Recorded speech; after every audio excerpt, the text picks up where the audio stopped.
good afternoon. I'm Nancy Reeves, and I'm a Canadian clinical psychologist and spiritual director. I've specialized in the area of trauma, grief, and loss with adults and children for just over 31 years now. And I just wanted to present some of the ways I look at grief, particularly the kind of combination of grief and spirituality, because I think psychology and spirituality have many areas in common. They can support each other well. I can remember really early in my practice, I had just graduated and I hung out my shingle to do some private practice, and a woman called. She said, I'm 89 years old and I just think it's time to do some work on past losses in my life. And I said, well, I'm sorry, but I haven't specialized in gerontology. She said, my dear, I have. I'm 89. I'd like to see you. I was concerned because I thought, well, you know, will she be able to change? Will she be able to learn at that age? And I guess my hesitancy got through to her because she said, look, my dear, I've been through wars. I've been through depressions. I've been through many losses, more than you can even count. And I know I can learn and I can grow and I can heal. That was a wonderful contact I had with her. I saw her for 6 months on a weekly basis, and she did. She went and looked at all the losses that she'd had in her life and just sorted them through. At the end of that time, she said, you know, I feel so much better, so much clearer, and off she went. That's the first person I'd had that age, and I realized that, you know, when they say you can't teach old dogs new tricks, not true. In fact, sometimes it's the younger dogs who are not willing to do the work needed to allow healing and to allow growth. So from that early experience, I've seen many people in their senior years who have said, I really need to come to some more peaceful feeling about experiences maybe that happened when I was a child. So I want to present today in this short time some of the models that I've developed in looking at grief and loss. I think the first thing I want to say is a definition. When I talk about loss, I mean any experience that restricts us. So that can be as concrete as a bereavement, as loss of function, as moving to a new place. It can be as nebulous, but still powerful, as the shattering of a dream or expectation. If I say, at this time in my life, I expected to be in this place and I'm not there, that can be devastating for some people. So loss is any experience that restricts us. It's also any experience that is major in our lives. So I might have an experience that I basically see as welcomed, as a good one, but anytime something new comes into my life, something goes out of it. There's some letting go as there's some gaining.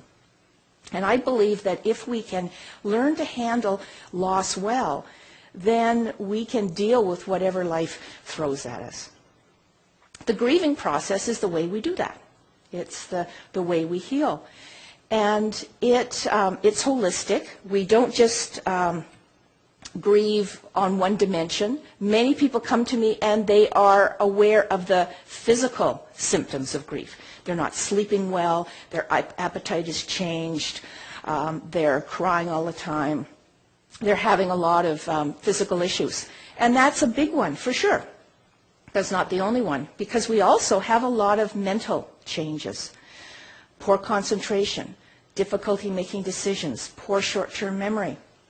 Now, if I already have some issues like that in my life for other reasons, maybe stress-related, that can make it very difficult to come to terms with the loss that I'm experiencing.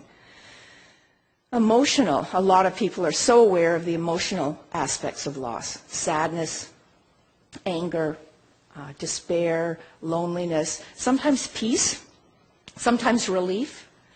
Any emotion that comes naturally as part of grief is there to actually support us. It's to help us. If I feel angry and I'd listen to the anger, what's it saying to me? I'll realize some needs that I have, and I Hopefully we'll be able to meet those needs, and the anger has done its job, and it can move off. But some people have trouble with those natural emotions that just arise. They might say, no, I'm not an angry person. I don't do anger, or I won't allow myself to be sad. And if they do that, they repress it. It doesn't go away. It just goes inward and twists and turns inside us and becomes what I call an expensive emotion.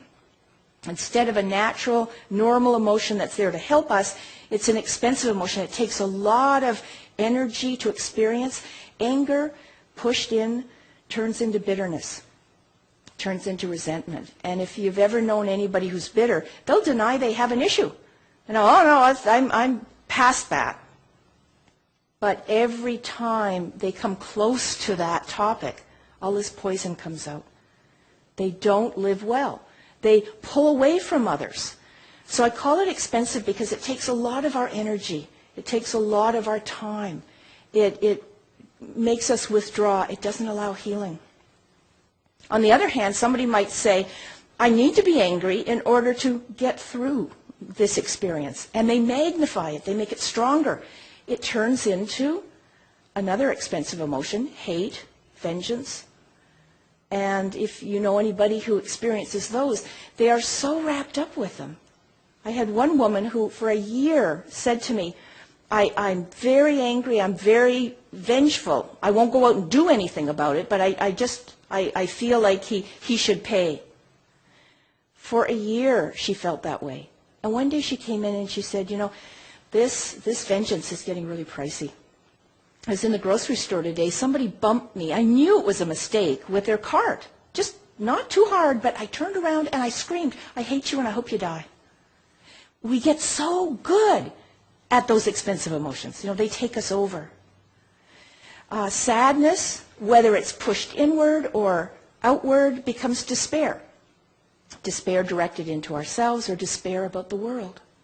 So expensive emotions don't help us to heal, but the normal emotions do.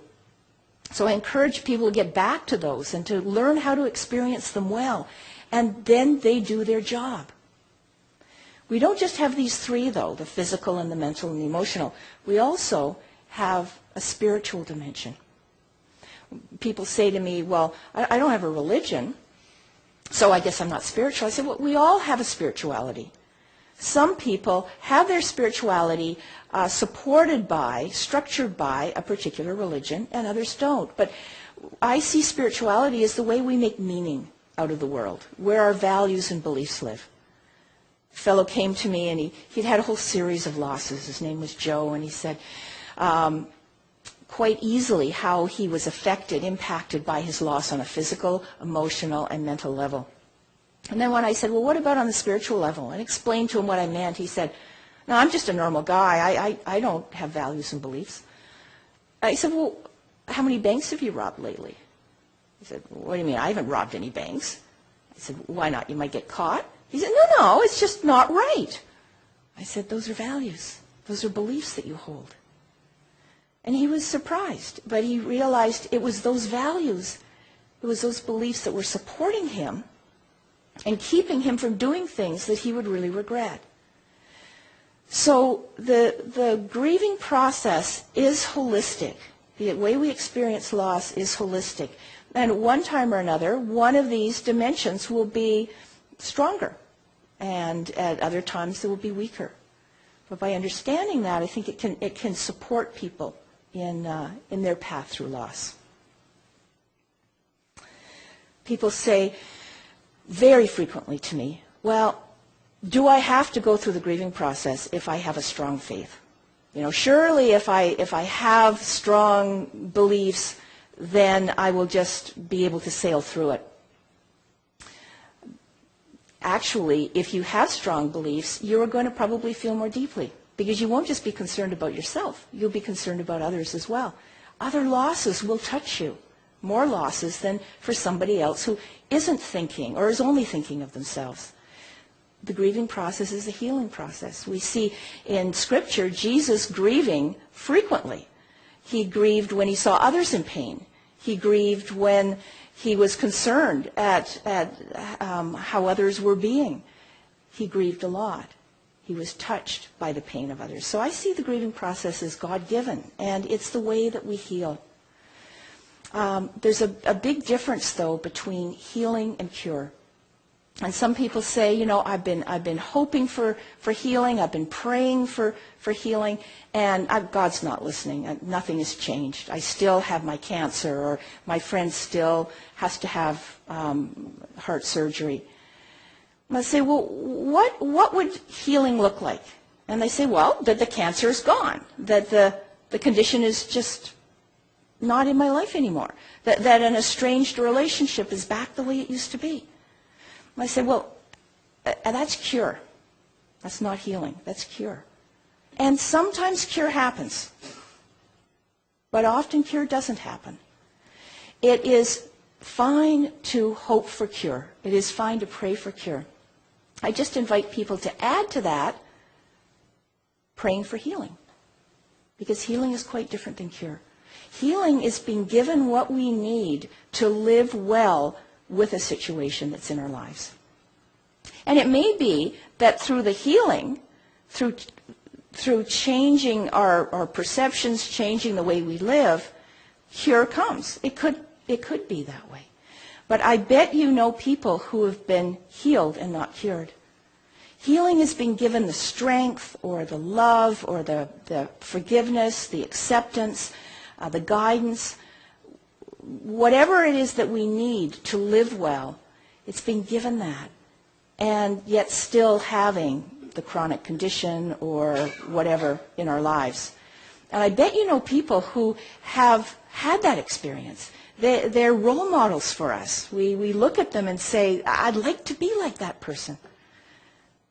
They're still in pain, or they still have the restriction in their lives, and yet they are loving, they are kind, they are generous, they give to others, and they see the beauty in life. I bet, too, though, you know people who have been cured and not healed. You know, the estranged relationship, after a lot of counseling, seems to be going really well. But, hey, I'm wary. I'm suspicious. I'm never going to trust him again. And it falls apart. Everybody else looking at it says, hey, there was a cure there. Why didn't you accept it? Right? Or somebody does find their cancer goes into remission. It's been years now. But they're resentful. They're into those expensive emotions. You know, I had to go through so much chemo. You know, my hair fell out. It was terrible.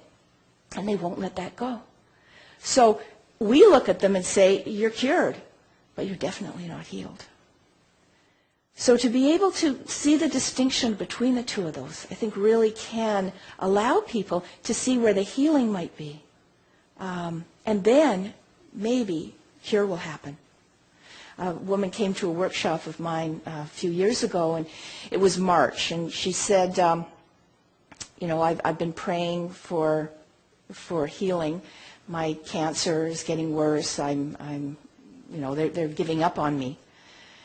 And I said, you know, there's a difference, and we talked about that. And she said, okay, well, I guess I haven't been looking for healing. I've only been looking for cure, but I can't think of healing in my life right now. I said, well, if you look, you'll find it, because I believe it's always offered. It's there. And God can work through other people. God can work in many different ways. If you look, you'll see it. She emailed me a few days later, and she said, I found it on the way driving home. She said, I was thinking about my daughter and that I would be talking to her about the workshop, but, you know, 2 weeks ago I wasn't talking to her. We were estranged, and we had been ever since Christmas. It was her first Christmas in an apartment. She said, Mom, you're not feeling so well. Why don't I do the turkey? And all I said was, you know, it's kind of dry. She wasn't pleased. We got into an argument, and I stomped out of the house, and I said, how could you speak to your mother like that? And we hadn't spoken since. But 2 weeks ago, she called me, and she said, Mom, I've been talking to Dad, and he said, you're not doing well, and, well, I love you, and I want you in my life.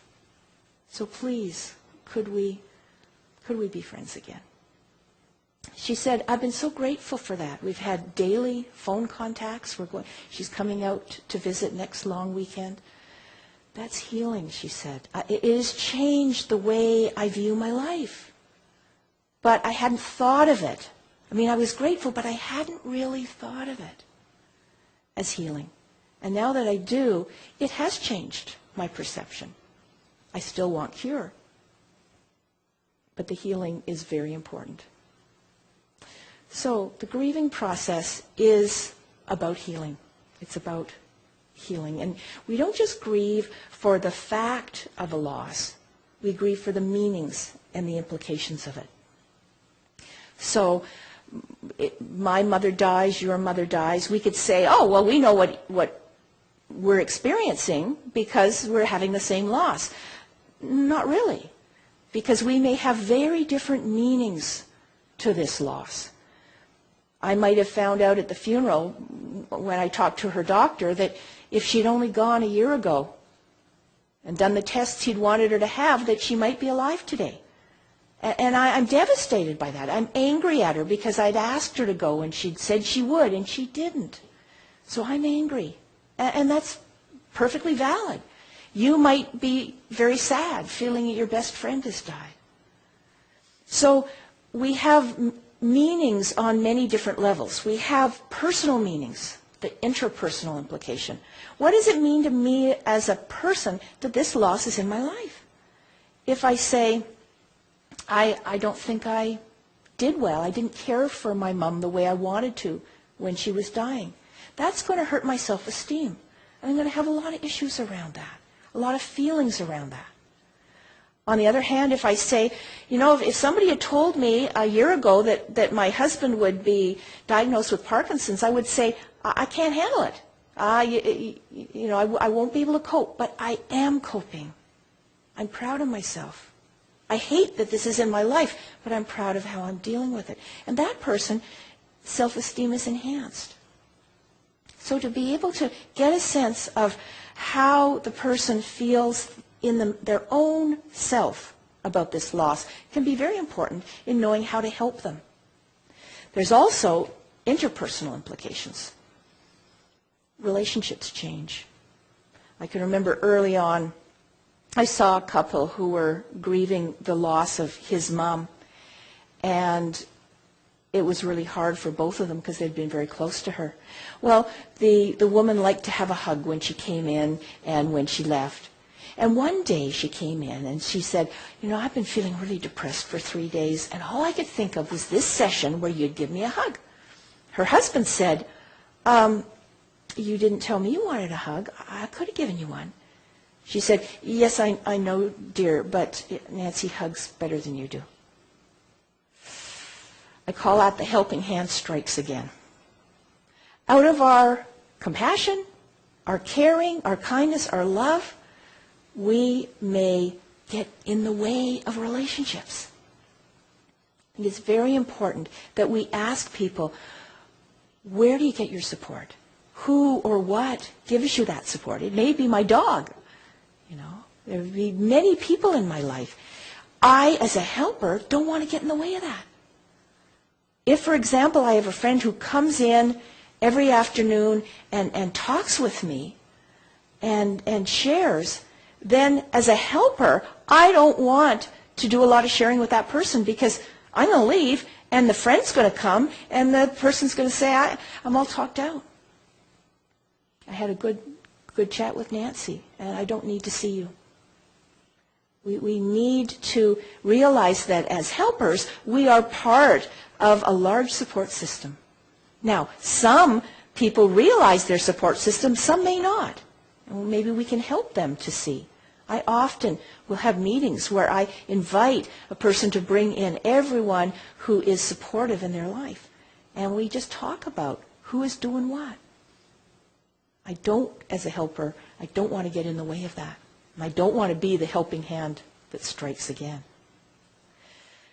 Other implications. Many people have financial implications. It costs money often to deal with a loss. And I may feel angry about that and then feel guilty. But it's quite natural. If I say, well, I have to use the money we've been saving up for a vacation to go out to visit my dad, I have a right to not like that, to feel this is not a good thing. And yet, I'm going to do it because I love him. Other implications, change in roles. Very often somebody will say, I'm suddenly the caregiver, where I wasn't before. I'm not sure how to do that. Or there's other roles in a family. When my aunt died a couple of years ago, I suddenly became the matriarch of our family. Now, the matriarch is in charge of social convening. Well, I travel a lot. I wasn't into that. But I got together with my sisters and I said, I don't want to take this role on. And we discussed it and worked it through, and it worked out well for everybody. But without being aware of that, there's these expectations that families have. Change in status. I suddenly find myself a widow or a widower or a bereaved parent or a single parent. What does that mean to me? I will grieve that. Physical and psychological status. We don't come into a loss with a blank slate. I might be very stressed. The last couple of years might have been very hard for me. And then I'm grieving, and that grief will be very strong, much stronger than I ever would expect. So just being aware of that. Impact on time. People say, it's not good timing to have a loss right now. Well, it never would be. Like, you wouldn't with your New Year's resolution say, well, March, that's okay. But to be able to say, what is it about the timing that makes it so hard? That often is very supportive. I see the grieving process is like a spider web of meanings and implications. I know some people look at grief as a series of phases or stages or work to be done, and that can be valuable. What I find meaningful for me is to say, what is the person grieving at this moment? What implication, what meaning, and to be with them there. And they might need to go back to that strand of the spider web numerous times. They might never touch it. They might only go once.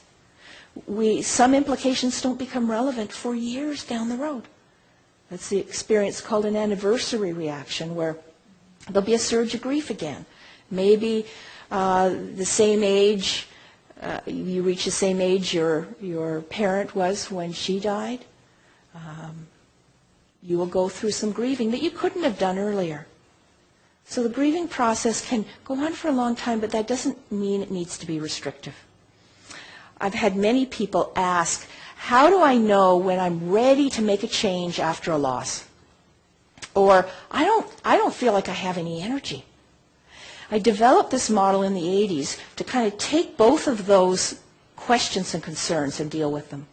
When I talk about energy, I just mean that force that allows us to be and think and do, real basic stuff. It's finite. You can't just grab more energy out of the ether. But if you look at the circle on the left, when a loss first impacts on us, most of our energy is taken up with the black grief. All the symptoms, all the implications. A small portion of energy is there for survival. We can look after ourselves to some extent, although some people have even less of a slice of this pie for survival. They have to put on a respirator. They have to, be hospitalized because they're in such shock. As time goes on and more issues are dealt with, we get to the second circle where everything that needs to be done in our life is being done. It's still a lot of grief, though, in our lives. It's this place that I find that more people want to come for counseling or support because they say, I feel worse now than I did early on. Well, early on, we have an experience called an emotional anesthetic, which kind of numbs us, keeps us from being too overwhelmed by our loss all the time. We certainly are sometimes. But now that's worn off because we're able to deal with more issues. As time goes on, if we allow the process, and it doesn't just go sequentially, it kind of moves back and forth as new issues come up, new meanings come up. We'll get to the third circle where a little bit of life enhancement is present. Some people say, great, I've finished grief. Well, you haven't. That's just a glimmer of what's to come. Some people feel guilty at this point. I shouldn't feel so good. but it is a time of lightness. Somebody may look out the window for months and say, it's beautiful out there and I have cancer.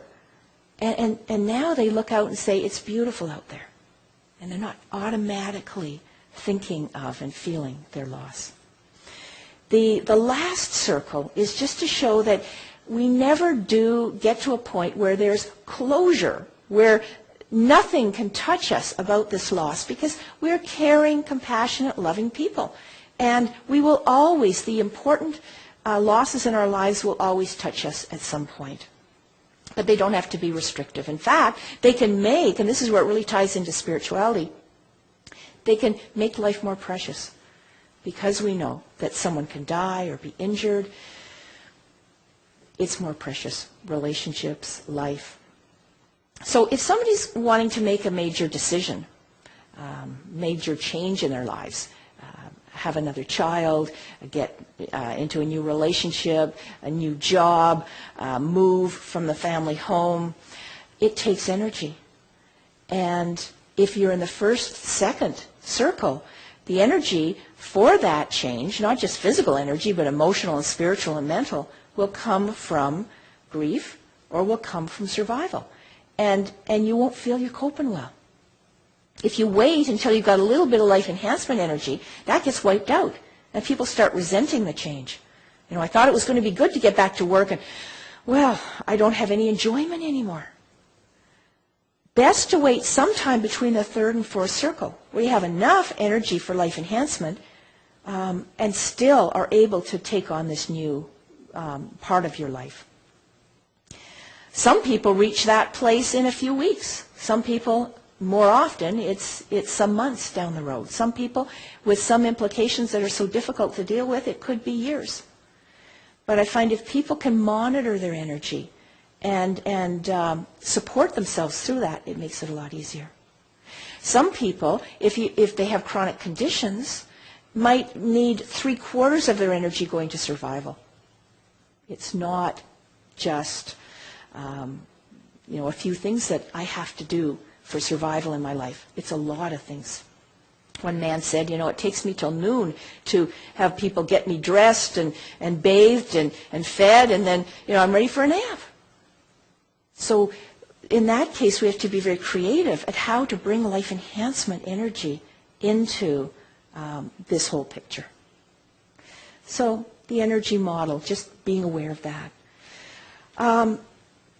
As we kind of wind up this section, I just wanted to mention one other thing, and that is that to support ourselves as helpers working with people who are grieving, we need to have holistic self-care strategies.